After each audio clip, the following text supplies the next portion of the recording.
Pinagpapaliwanag naman ng kampo ni dating Senador Bongbong Marcos ang Commission on Elections. Recognize nilabas na resolusyon ng Comelec Bank noong Hulyo 12 na nag-aproba sa pagkopya sa malaman ng SD cards at Consolidation and Canvassing System o CCS laptops bilang paghanda sa pagbabalik sa mga may-ari ng mga makinang ginamit noong eleksyon.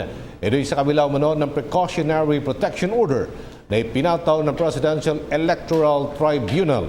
Ayon sa abogado ni Marcos si Attorney Jose Amorado, bagamat Agosto 12 nilabas ng korte ang PPO, ay inanunsyo naman ito sa publiko ng Hulyo 12 pa lamang.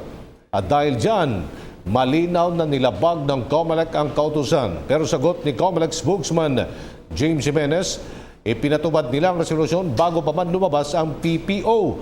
Tiniyak din ni Jimenez na wala silang ginalaw na makina. Hi, ako po si Aljo Bendijo. Subscribe na sa PTV YouTube channel. I-click lang ang subscribe button.